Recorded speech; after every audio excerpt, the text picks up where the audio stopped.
Today we're continuing to read The Brothers Karamazov. Well, I confess you've reassured me somewhat, Yusuf said, smiling, again crossing his legs. So far as I understand then, the realization of such an ideal is infinitely remote at the second coming of Christ. That's as you please. It's a beautiful utopian dream of the abolition of war, diplomacy, banks, and so on. Something after the fashion of socialism, indeed. But I imagined that it was all meant seriously, and that the church might be now going to try criminals, and sentence them to beating, prison, and even death.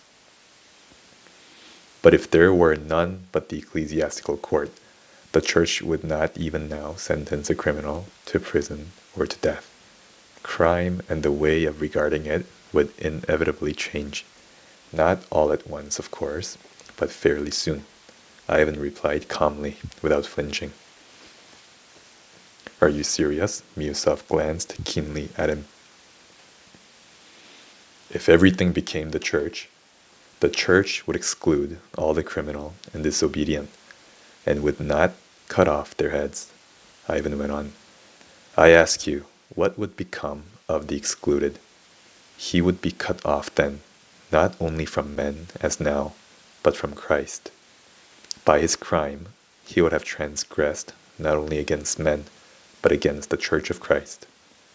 This is so even now, of course, strictly speaking, but it is not clearly enunciated. And very, very often, the criminal of today compromises with his conscience. I steal, he says, but I don't go against the Church. I am not an enemy of Christ. That's what the criminal of today is continually saying to himself. But when the church takes the place of the state, it will be difficult for him, in opposition to the church all over the world, to say, all men are mistaken, all in error, all mankind are the false church. I, a thief and murderer, am the only true Christian church. It will be very difficult to say this to himself. It requires a rare combination of unusual circumstances. Now, on the other side, take the church's own view of crime. Is it not bound to renounce the present, almost pagan attitude, and to change from a mechanical cutting off of its tainted member for the preservation of society as at present, into completely and honestly adopting the idea of the regeneration of the man, of his reformation and salvation? What do you mean? I fail to understand again, Miusov interrupted. Some sort of dream again, something shapeless and even incomprehensible. What is excommunication? What sort of exclusion? I suspect you are simply amusing yourself, Ivan Fyodorovitch. Yes, but you know, in reality it is so now, said the elder suddenly, and all turned to him at once. If it were not for the Church of Christ, there would be nothing to restrain the criminal from evil doing. No real chastisement for it afterwards. None. That is, but the mechanical punishment spoken of just now, which in the majority of cases only embitters the heart. Only embitters the heart, and not the real punishment. The only effectual one. The only deterrent and softening one, which lies in the recognition of sin by conscience. How is that, may one inquire, asked Miusov with lively curiosity. Why, began the elder, all these sentences to exile with hard labor, and formerly with flogging also, reform no one, and what's more, deter hardly a single criminal, and the number of crimes does not diminish, but is continually on the increase. You must admit that. Consequently, the security of society is not preserved, for, although the obnoxious member is mechanically cut off and sent far away out of sight, another criminal always comes to take his place at once, and often two of them. If anything does preserve society, even in our time, and does regenerate and transform the criminal, it is only the law of Christ speaking in his conscience. It is only by recognizing his wrongdoing as a son of a Christian society, that is, of the church, that he recognizes his sin against society. That is, against the church. So that it is only against the church and not against the state that the criminal of today can recognize that he has sinned. If society as a church had jurisdiction, then it would know when to bring back from exclusion and to reunite to itself. Now the church, having no real jurisdiction, but only the power of moral condemnation, withdraws of her own accord from punishing the criminal actively. She does not excommunicate him, but simply persists in motherly exhortation of him. What is more, the church even tries to preserve all Christian communion with the criminal. She admits him to church services, to the Holy Sacrament, gives him alms, and treats him more as a captive than as a convict. And what would become of the criminal, O Lord, if even the Christian society, that is, the church, were to reject him, even as the civil law rejects him and cuts him off? What would become of him if the church punished him with her excommunication as the direct consequence of the secular law? There could be no more terrible despair, at least for a Russian criminal, for Russian criminals still have faith.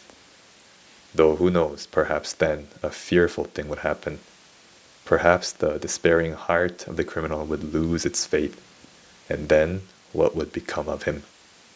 But the church, like a tender, loving mother, holds aloof from active punishment herself, as the sinner is too severely punished already by the civil law, and there must be at least someone to have pity on him.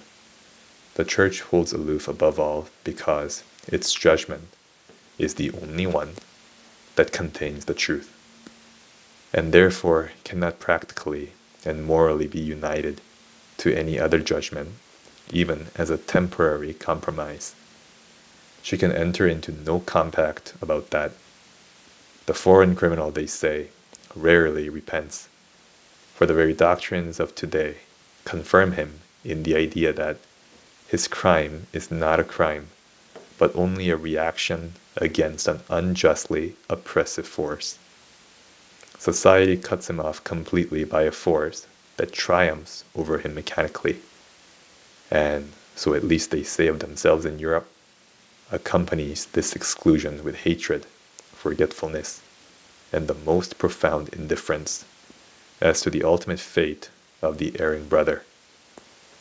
In this way, it all takes place without the compassionate intervention of the church, for in many cases there are no churches there at all. For though ecclesiastics and splendid church buildings remain, the churches themselves have long ago striven to pass from church into state and to disappear in it completely. So it seems, at least in Lutheran countries. As for Rome, it was proclaimed a state instead of a church 1,000 years ago. And so the criminal is no longer conscious of being a member of the church and sinks into despair. If he returns to society, often it is with such hatred that society itself instinctively cuts him off.